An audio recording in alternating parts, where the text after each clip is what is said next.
What's up, guys? James Miller here, coming at you with another episode of the Seattle Mariners Save. And we have made it to free agency filings, and I'm kind of in a weird position.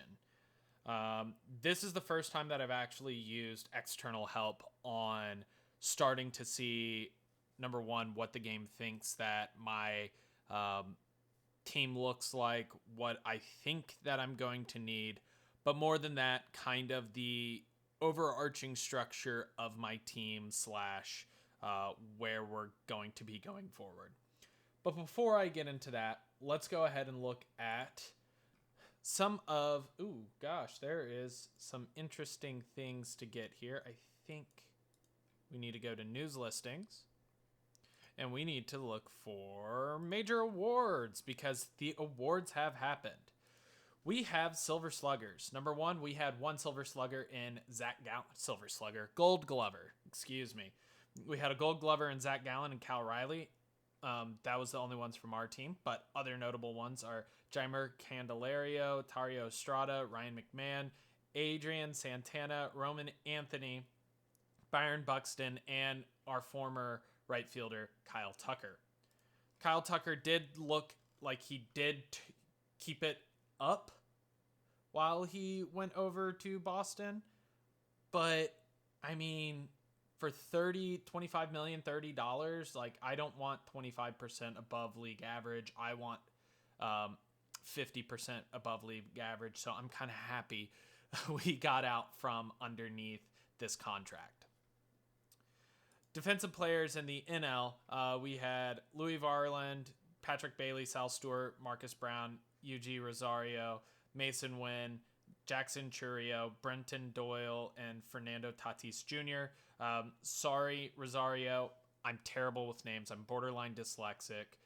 You guys have probably noticed that by me calling Emerson Hancock Emerson Hancock for like half of the first two seasons. So apologies for that. I'm terrible with names, but that's no excuse. Emmanuel Clase was the unanimous reliever of the year, with Mason Miller getting in second. Ricky Tiedemann, Sam Hentage, Tanner Banks, and Davidas Neveraskas. Sorry, I know I butchered that one. Absolutely butchered that one. This guy wants $15 million. Get out of here. In the National League, it went to Johan Duran with David Bednar, Raisel Iglesias, Devin Williams, Aaron Bummer, and Jose Leclerc coming back and getting a good year with the Chicago Cubs. Silver Sluggers this year, more of the same. Cal Riley, Vladimir Guerrero Jr. So Cal Riley, 6 WAR, absolutely astounding year for us. Jackson Holiday beating out our Cole Young, Jordan Westberg, Gunnar Henderson. This core that Baltimore has is insane. And then we look at the outfield, and you have Jason Dominguez, our star center fielder, who hopefully can come back from this Achilles being just normal-ish. Julio Rodriguez, Lawrence Butler, and Aaron Judge. The National League Platinum Stick winners were Francisco Alvarez, Juan Soto, Matt Shaw, Ellie De La Cruz, Mookie Betts, Colton Cowser, moving on from Baltimore, Jackson Merrill, Dylan Cruz, and no shocker, Shohei Ohtani. Wow. AL Rookie of the Year goes to Vance Honeycutt, who did not have most of the first place votes. That is so weird.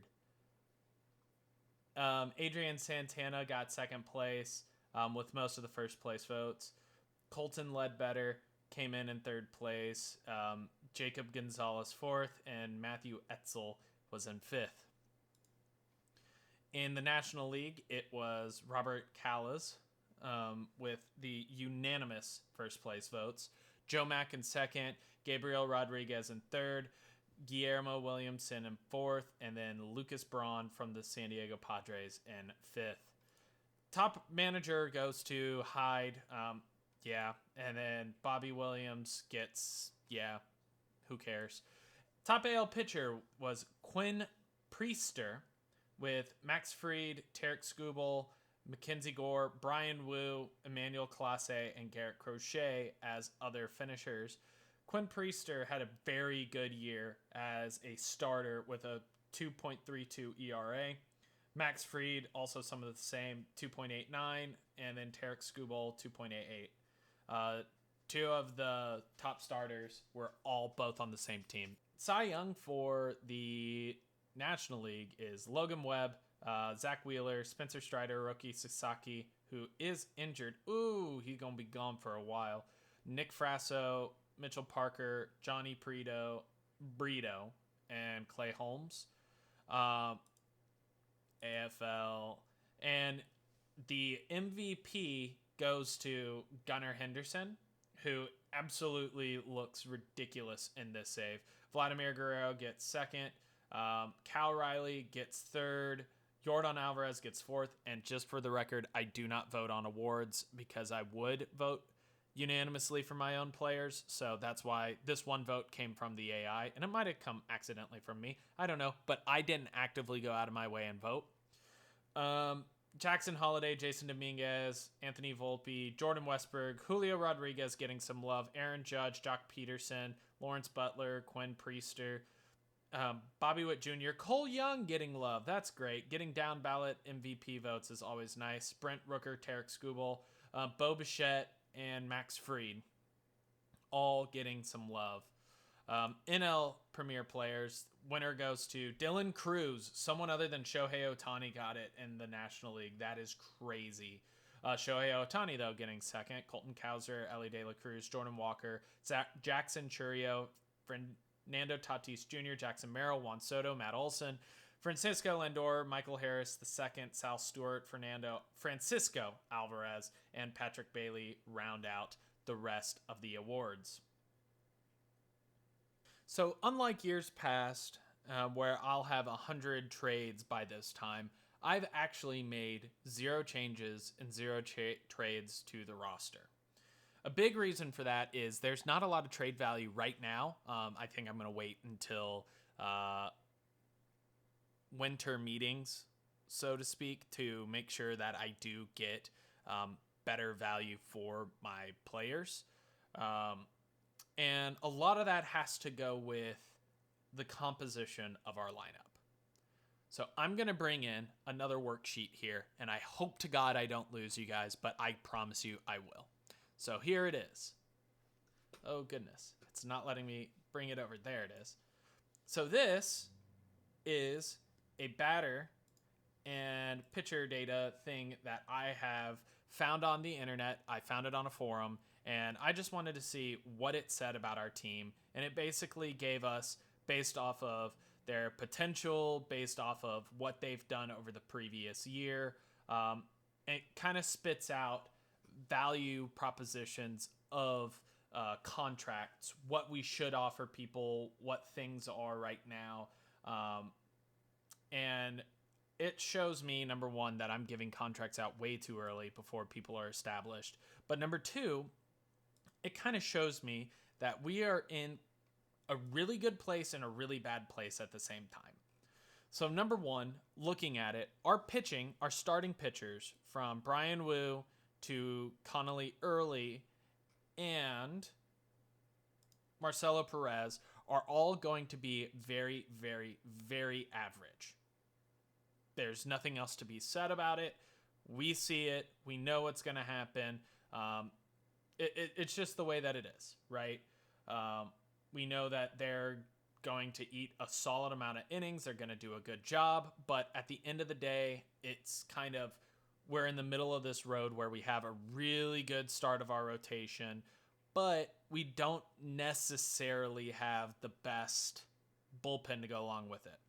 Other than Mason Miller, Andreas Munoz, and Alek Manoah, the rest of it's kind of a question mark. Sure, AJ Minter, Matt Brash are doing exactly what they need to do.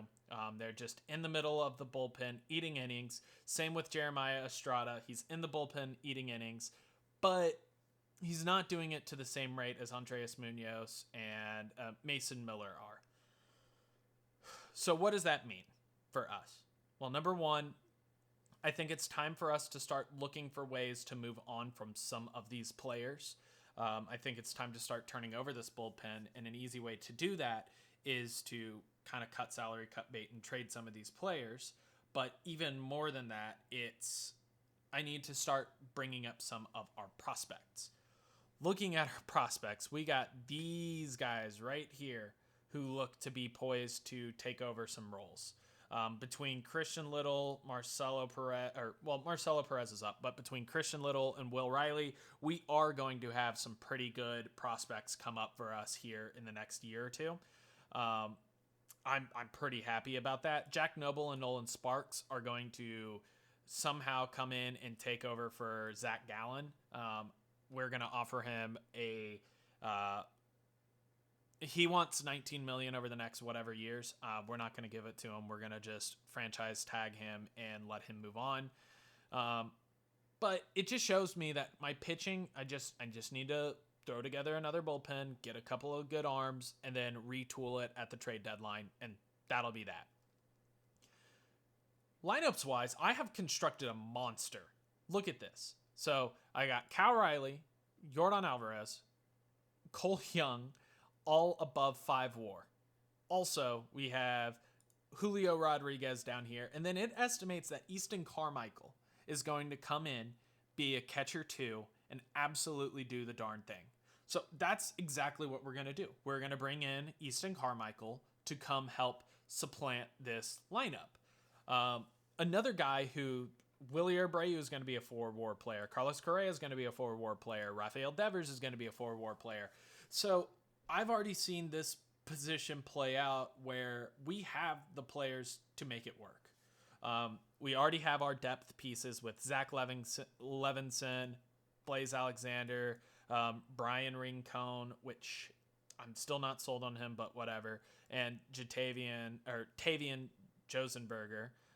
Victor Labrada is not quite ready.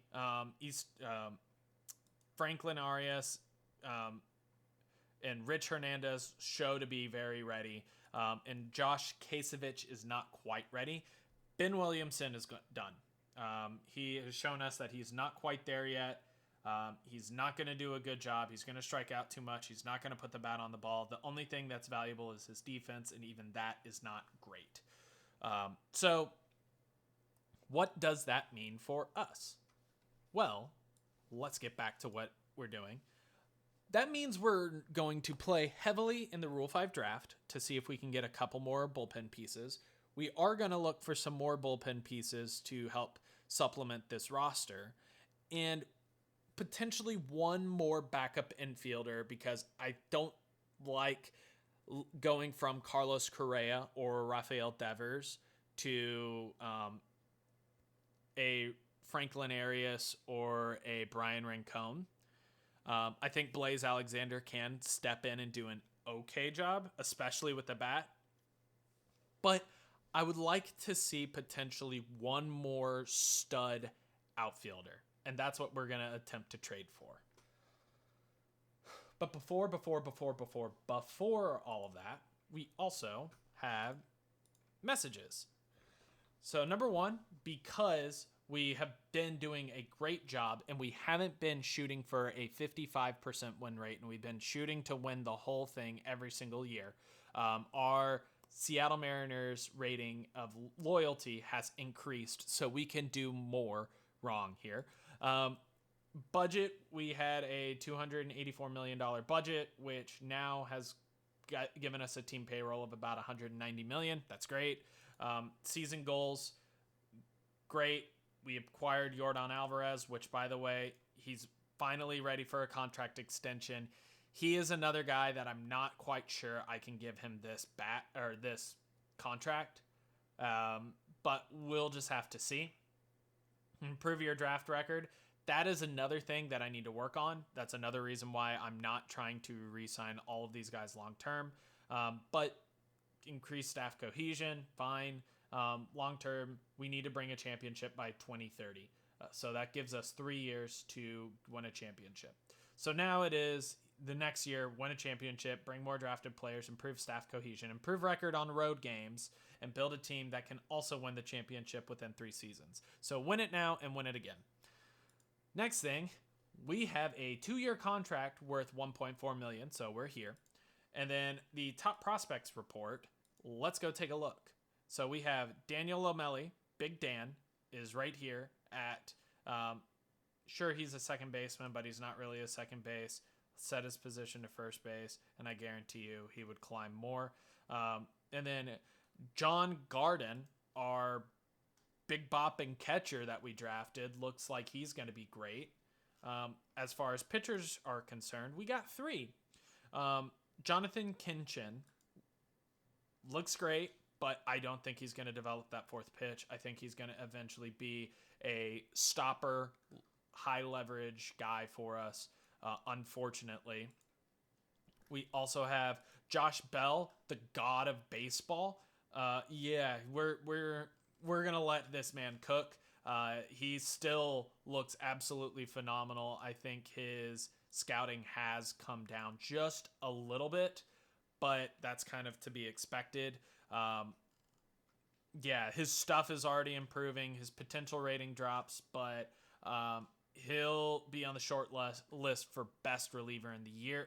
Like, this is exactly the kind of guy that we're looking at drafting because he's going to help supplement this roster so much. And then Dean Livingston is still living at the top of the list. This year, he played really well in Double-A, so much so he might be on the roster this year. He's going to start this year in Triple-A. We got a ground ball pitcher. He is going to be awesome. I think we need to get more service time for him. I want to get a draft pick out of him. So we are probably going to manipulate his time. He's not going to come up until September,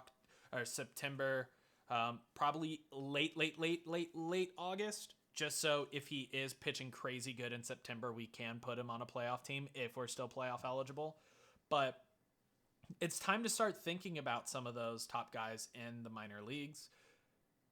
But without further ado, let's look at some of the free agents because we do have some interesting free agents. So number 1, Luis Herrera. This guy. This guy. Okay. Looks decent, right? He wants $1.8 million. Did I already offer him? No, I didn't. Let's see if he'll take 1.5. No, he wants 1.8. We'll do 1. Okay, he wants 1.8. We'll offer him 1.8 because why not? This guy, no. This guy looked decent, but he really is not. He's sidearm, he's fly ball. If you look at his ratings, he's going to do great against righties. He's going to get killed by lefties. Not the type of guy I want on my team. This was interesting. This guy is not a third baseman. He is a first baseman. Just hands down a first baseman. He is going to have otherworldly power. But he is not going to know how to hit it. He is wanting 25-ish million over the next couple of years. If he was 23 instead of 32, I would say, yeah, let's do it. But I think he's too old. I don't like the strikeout contact stuff. But that power and eye is so interesting to me. This guy, no. This was a guy who I am kind of interested in. I think... Did I offer him... I'm going to offer him a minor league contract just because the bat is interesting and the personality is great. Not a guy I wanted. And then I think... I liked the look of this guy. I was like, okay, everything's there, blah, blah, blah. And then... No. Just no. So we only did that. And then finally, let's go look at actual free agent filings. So again, I'm not too excited about this class, except for the fact, like, I could go out and get a surefire closer, a couple of them. I have made one offer to Camilo Deval, and I have made an offer to Stephen Kwan. Stephen Kwan, I mean, He's going to be an otherworldly outfielder. I wanted to get the contact BABIP up for our team. Lefty at the top of the lineup, who is just going to get on base, hopefully. The contract I offered him was a 3-year, like $1.8 million per year. So I was like, okay, that's fine with me. But other than that, I'm not too sold on anyone. Just because it's like, well, actually, the Sam Hintges. Sam Hinches? I don't know. Sam over here is an interesting guy, but I just don't want to pay $13 million for a reliever. Griffin Jax might actually be the guy I end up also. We're going to offer him a contract. Let's see what he is looking for. I want just team options. And let's see if he'll actually come down by $500,000. If we sign Griffin Jackson, we signed Doval, we are going to have to move on from a couple of players. That's just kind of where we're at. So Camilo Doval has is there a way that I can so I offered him a 3-year $21 million contract at 8, 7, and 6. I thought that was a great deal for him. He wanted a 2-year $8 million deal. I was like, hey, let's see what we can do. But now he wants $1 million extra dollars. He's got an offer from the Yankees. I am going to give him one more offer at 9, 8, and 7.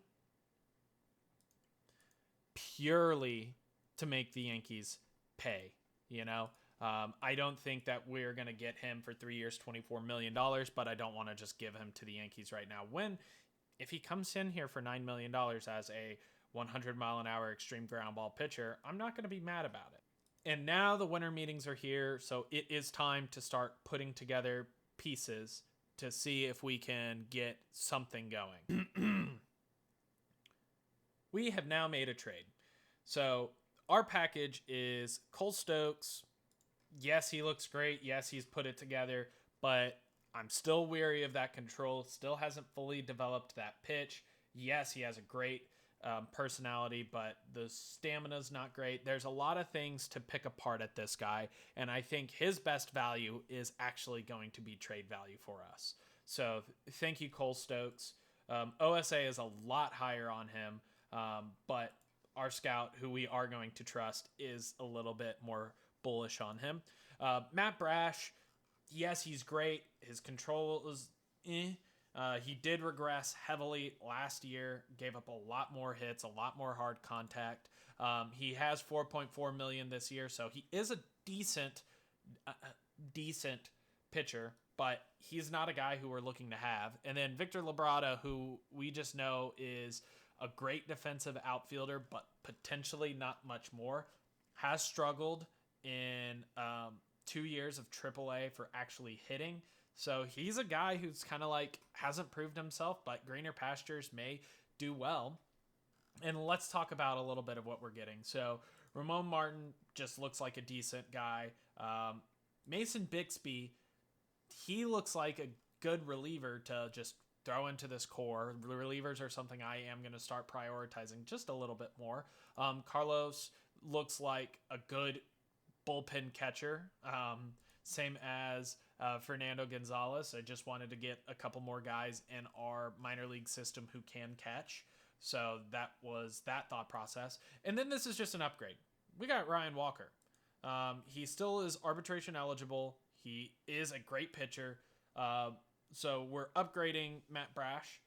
And then we have Pete Alonso, who may not be as good of a hitter in years past. He's making $16 million this year. He has an opt-out for next year, which hopefully he does opt out of.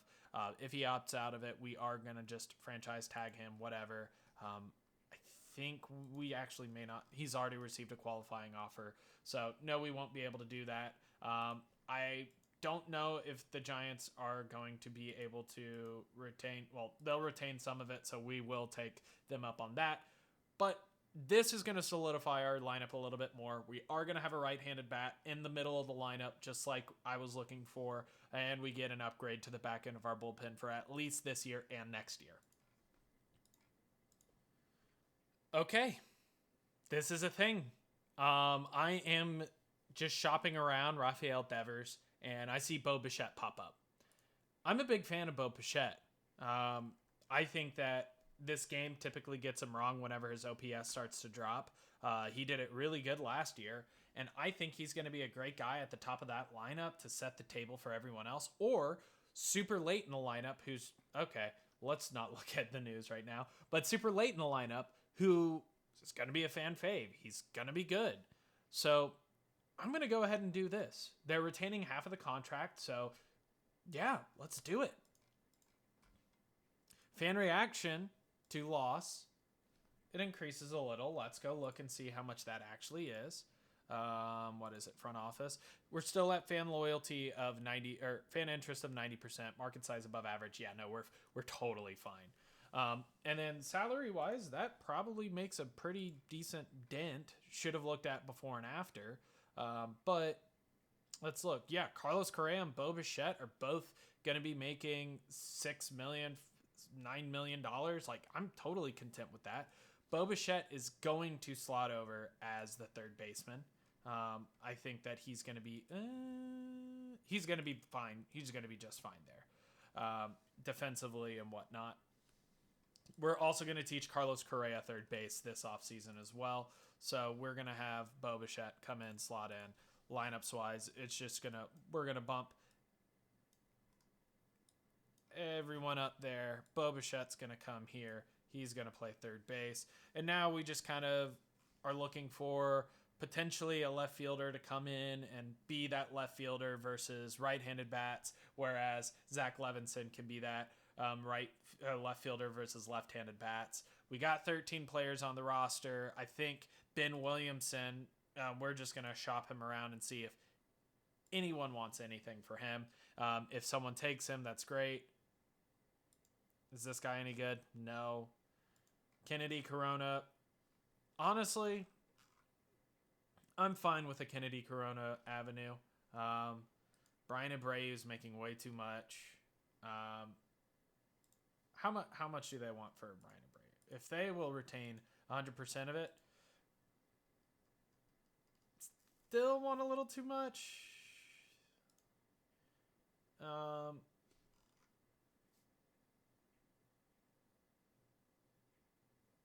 I mean, he's not that good of a guy. Like, sure, we'll do that. And we're getting another bullpen piece for the next 2 years. Done. Stephen Kwan. That is exactly who we wanted to have on this team. Stephen Kwan's going to come in. He is going to slot into that left field 9-hole spot. Yep. Where we made, and we got Griffin Jacks. That's another, I didn't even notice that. So yeah, we got Griffin Jacks in here as well. He's making $6 million this year, and then immediately can opt out of it, or we can opt out of it as well. But with Griffin Jacks, Brian Abreu, in fact, I would just want to see what he wants for the bullpen. Ryan Walker as the closer is not happening. Ryan Walker is going to be a setup guy for 7th and later. Andres Munoz has earned that closer role, so we're fine there. Griffin Jacks, Brian Abreu, AJ Minter, Jeremiah Estrada, perfect. Keegan Akin still there. Random guy. So yeah, let's just jump into the draft. Let's auto draft until picked by Seattle. And this was a guy who I was looking at. No, this isn't a guy.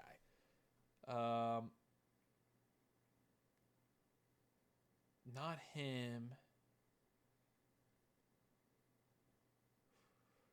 Who was it? It might have been. I mean, this guy does look like he could be decent. Borderline starter, too. I'm going to just take a flyer on him. We're going to draft him. Does not look like we lost anyone from our team. No. But looking at it, Uh, this guy went. Jacob Matz went. Casey Mize. Interesting. Okay, Casey Mize went. Sam Itachi, Luis Ortiz, Brandon Sprout. That's a name I recognize. Luis Encarnacion. Yeah. Sean Sullivan. That's a name I recognize. No one really of large note. Never mind. Cole Carrig went. Heshton Kerstad went as well. I did not see Heshton Kerstad. Luis Torrens. Manuel Chapman. Yeah, so it was just kind of a down year, I guess. Okay, we got an interesting trade here. We are going to get Cole Sands, Enrique Valadez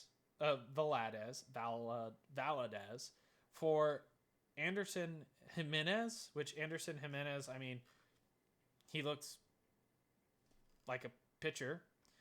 He did do really well in Rookie League last year, but I mean, he's so far away. He's 20 years old, hasn't pitched out a Rookie League, versus a guy who we know can come in, pitch to 23% above baseball better, but also can pitch 244%. So he has always pitched well above.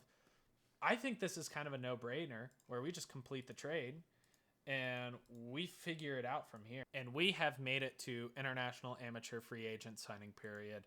Let's just go ahead and take a look. I haven't taken a look at this in a minute. This guy looks great. Zorilla, dope. This batter looks even better, but I don't like his personality. Alejandro Diaz, love the personality. Don't like that he's not going to have lacking of strikeouts, and he's not truly a center fielder. Bobby Gonzalez, okay. Great bat, okay. No, I don't like it. Why did I not like him? Oh, because he wasn't a true catcher, and he's very one-dimensional. Ruben Pena, reliever, doesn't have the control. This guy, the strikeout, to me, that's just unplayable. Jose Bonilla, this to me, I think, is the best player in the class. He doesn't have otherworldly power, but he has actual usable gap power, and he's going to hit the ball. He has a perfect personality.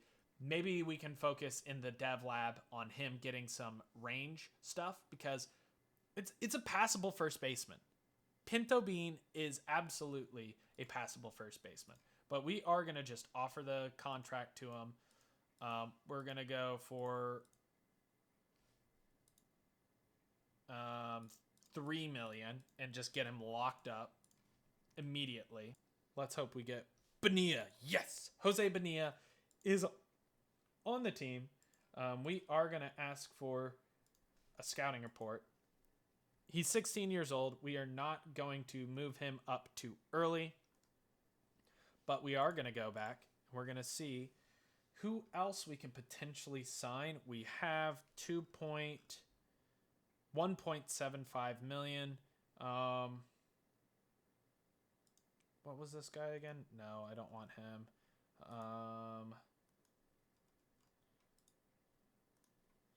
Actually, I think I am going to go after this guy.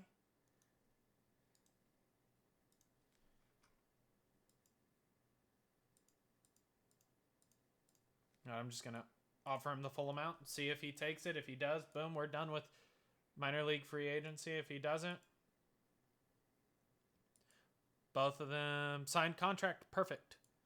And contract signed. Done, and done.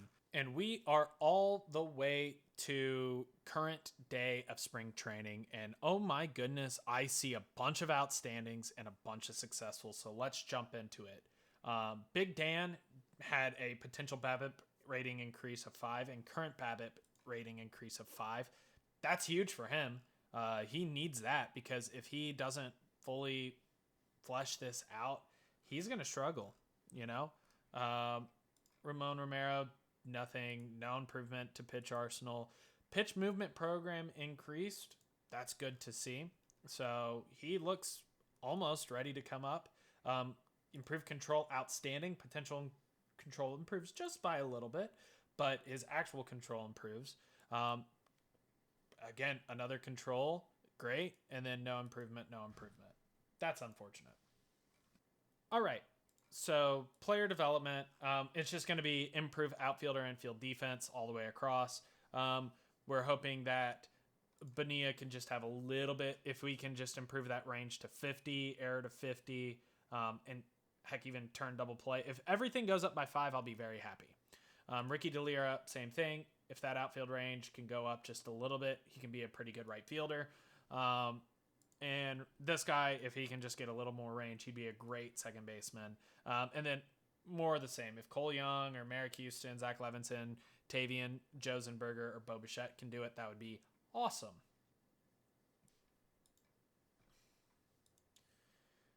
And we have made it to opening day. It has taken us a minute because of a lot of the stuff that I decided to do, but we should go for winning it all this year. But let's look a little bit more into the success that we had. Jose Bonilla, little pinto bean, decided to improve his range. That's huge. Ricky Delira improved his outfield defense. That's huge because now he's a more serviceable outfielder. Absolutely can play right field. That's going to be awesome. Ramon Carvajal also is going to be a little bit better of a shortstop, more likely going to slot in as a second base, third base style, but that's pretty good. Cole Young even improved his infield defense, so he's going to be an otherworldly second baseman for us. Slot over to third base maybe, but absolutely awesome at second base for us. Merrick Houston, nothing. Tavian, wow. Tavian Josenberger decided to become one of the best defensive outfielders, period. As you can see, he is starting in the minor leagues for us. And then also nothing doing with Bo Bichette. Real quick, let's take a look at the top prospect reports as we go into this year. We had Daniel Lamelli, John Garden, and Jose Bonilla all on the hitting side of it. Absolutely love to see that. Daniel Bonelli is getting the start in A-ball this year, so hopefully that goes well for him. For pitchers, we have Josh Bell, Dean Livingston, who's getting the start in AAA. So if he does well, we might be calling him up in September. And then Jonathan Kinchin, who's starting in Rookie League as well. Overall, not going to touch on our starting lineups yet because I want to show you all of this. So basically, this is the year that I said, you know what, I am going to start focusing on 100%, keeping tabs on where everyone is. Brian Abreu does not want to be optioned down. That sucks. But I'm going to start. That is so annoying. That's so annoying. They need to fix that in this game. The amount of times that has happened to me is annoying. So those of you who don't know, you accidentally tag a player somehow by clicking on something of theirs. And because of that, you'll go and see, I thought I optioned him, but I didn't mean to. That's annoying. Because of that as well, where is he? Franklin Arias, right? Minor league free agent signing. Why is that? Oh, he was released by Seattle. I didn't release him, but released him. Stupid. Dumb even. But as you can see, a little bit of things have gone on. So number one, I went through team by team to make sure that everyone had a dedicated lineup. Everyone had kind of the people who were supposed to be there. And it's a lot more even spread across the minor leagues. So much so, in fact, that, well, I am going to push him down there just because I know we have so many guys and he can go down there. Just spreading those guys out.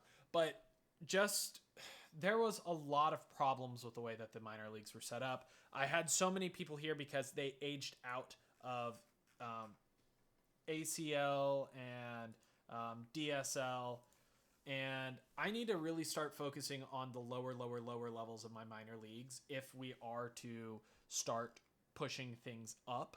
Yeah, like I had 6 total fielders on this one, but 27 pitchers, and then vice versa. I had 7 pitchers here, but 26 fielders. Or it was the change of that because I had to move fielders over here and pitchers over here. And it was a nightmare. And it was a nightmare that shouldn't have happened. But I digress. This is something that we are going to focus on this year. Looking at what we're starting with this year, we are going with a 14-man bullpen. We have Brian Wu being our number 1, Zach Gallen being our number 2, Cade Horton being number 3, Bryce Miller being number 4, and Marcelo Perez being the number 5. I don't know how long he's going to stick because he still is just but let's hope that we can work with him. Mason Miller is going to start as our closer. I say that every year before I move him to setup. And then Andres Munoz is actually going to be our closer. Mason Miller is going to have that second role as closer. Ryan Walker is going to be our 7th inning guy. Griffin Jacks, AJ Minter, Jeremiah Estrada, Cole Sands being our bulk relief guys. Alec Manoa, the second that Marcelo Perez starts struggling, we're going to flip-flop them. And then Keegan Akin in his last year of his contract as our lefty specialist. We will look to add another lefty or 2 into this bullpen as the year goes on. But as all things stand, I think that this bullpen should get the job done. I'm seeing a couple things here that need to change. Griffin Jacks, you are not going to be number 3. You are going to be number 53. Alec Manoa, you've always been number 6. Cole Sands, you are not going to be number 5. You are going to be number 55. And Marcelo Perez, you are not going to be number 2. You are going to be number... we'll give you number 54. That sounds a lot better. Those are pitchers' numbers. The only exceptions, Brian Wu, he's been number 20 the entire time. Mason Miller, he's been number 12 since he came up. Zach Gallen's number 23 when he came up. I like to have my pitchers above the number 30. So these are the only exceptions because that's their number in real life and I'm not changing it. Lineups-wise, again, I like the numbers below 30, but Wilyer Abreu and Julio Rodriguez and Steven Kwan, these are their numbers, so I'm not changing them. But here's what we're rolling with our lineups. Number 1, Cole Young. Young Cole Young is going to be our leadoff second baseman. Wilyer Abreu is batting 2-hole. I don't know how long that's going to last. In fact, I know it's not going to last. We're going to swap Julio to 2, Yordan to 3. Pete is going to stay 5, but Cal is going to bat 4th. Carlos Correa batting 7th. We did train him up a little bit at third base, so he can slot over. And then Bo Bichette, we traded him up at third base, and he is going to be our starting third baseman. And Steven Kwan is going to bat last for us. If he starts sucking, I don't care. I'll cut him and call up another guy in his place. No problem. Easton Carmichael is going to be our bench catcher. He's also, I think, going to be a left-handed specialist. Maybe if Yordan or Cole Young or Wilyer struggles against left-handed pitching, we'll bring in Easton Carmichael to catch and let Cal Riley DH. If that's for Yordan, that's easy. If it's for Wilyer or Cole Young, that's going to be a little more difficult. But also as a left-handed, right-handed platoon, we have Zach Levinson starting against left-handed pitchers because he does look pretty decent out there, and I want to give him an honest run out to give him a good shot. On top of this, we are actually going to move that. Yeah, that's fine. On top of that, this is where we stand for next call-ups. Number 1, Tavian's right here ready to go. Brian Rincone's right here ready to go. We have Franklin Arias getting traded up trained up at third base. Merrick Houston getting trained up at second base. Blaze Alexander down here as just bench depth. Josh Kasevich getting trained up at first base. Whenever Josh, Merrick, and Franklin are done, we're going to have Merrick train up at third base, and then we're going to have Franklin, I believe, not worry about it anymore. I think we're going to have Brock Roden. No, not Brock Roden. Brian Rincon then get trained up at third base once Franklin's done with it. Merrick's going to slot over to first, and then Josh is going to chill.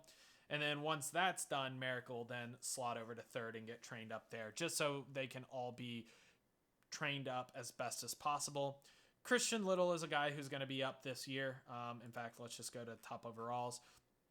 Patrick Forbes might get up. Connolly Early, I sent him down because I don't love his peripherals. He did apparently add an extra pitch. When did that happen? Or did he just... I have to find this out right now. Scouting. Where's scouting? Scouting. Yeah, added a splitter to his repertoire. That is so weird. It's not a good splitter, but it's a splitter. That's so weird. I have not seen that because he was not one of the guys that we were doing stuff with.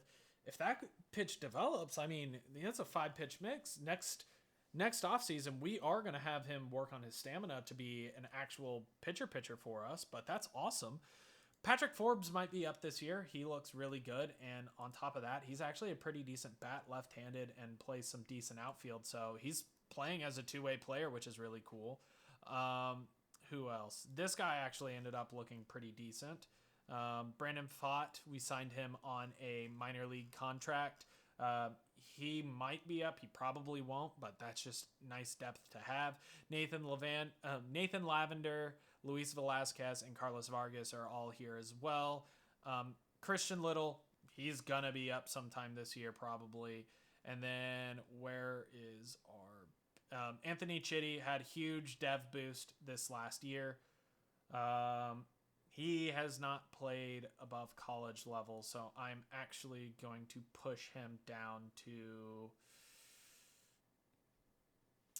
I'm going to push him down to A-ball, just because he needs to start somewhere. Dean Livingston, if he continues to do well, I don't see why he's not up sometime at the end of this year.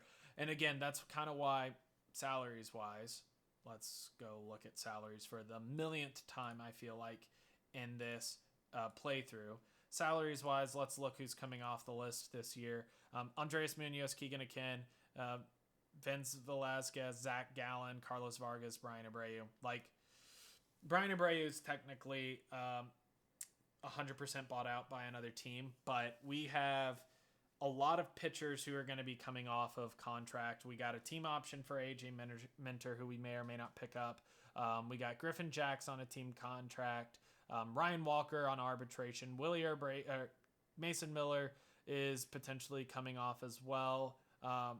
So there is going to be options of, hey, we may start moving on from people. We may start needing some of these young guns to come up, and it's going to be sooner rather than later. So it's good that we have so many players ready to go. I'm actually going to change this to $35 just to get some more season tickets, because if we're losing money on this end, we're losing money here, we're not gaining money. That's a little trick for you guys to do. Let's just make sure that those guys are on the roster. Someone wasn't on it.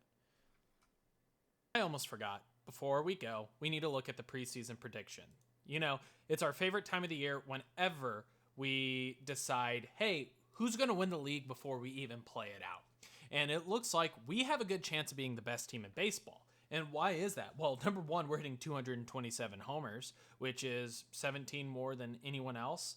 Yeah, that looks awesome. We're scoring 772 runs, which was amongst the league most, giving up 650, which is the second least. That is awesome to see. From this we're looking at not a lot of people on our team. That's interesting to see. I would assume that we would have a Brian Wu or a Anthony Munoz or a Mason Miller over here. But on the flip side, we got Yordan Alvarez, who's absolutely killing it here. We have Julio Rodriguez, who looks like he is going to have a bounce back year of, well, not a bounce back year. For him, it's actually a down year, but it's a year that he can bounce back from injury. And then Rafael Devers, our little guy in Detroit, is going to be doing very well for Detroit. I think that was a mutually beneficial trade, but we will be running into them in the playoffs if all holds dear here. The Cincinnati Reds are just a juggernaut in this save. 813 runs, 210 home runs, 640 runs against. That's insane. They got Hunter Green over here, and they got Ellie De La Cruz over here, and our little guy, Edwin Arroyo, if I'm not mistaken. No, this isn't our guy. It's not our guy, right? Traded. Oh, this was before me. It doesn't count. Whew, scared me. But looking at it, it looks like the Cincinnati Reds, the Atlanta Braves, the New York Mets, the Los Angeles Dodgers, Milwaukee Brewers are kind of the big five, and then it'll be everyone else picking up the scraps for that last wild card spot. For the AL, it looks like it's going to be the Seattle Mariners, the Detroit Tigers, the Baltimore Orioles, with an absolute dogfight between Tampa Bay, New York, Boston, Chicago, Los and the Athletics will next year be in game time. They should have been the Nevada or Las Vegas Athletics. I don't know, but oh well, here it is. They're going to be fighting for position here. But that's going to be it for me. Next episode, we are going to actually start our season. We're going to play it for real. Looking at it, it's kind of crazy to see how many right-handers we have in the bullpen, with AJ Minter and Keegan Akin just not being on that list. But with all that being said, I'm yapping at this point. Thank you guys for watching if you've stayed this far. Appreciate all the love that I've been getting from these videos, and I will see you guys next time.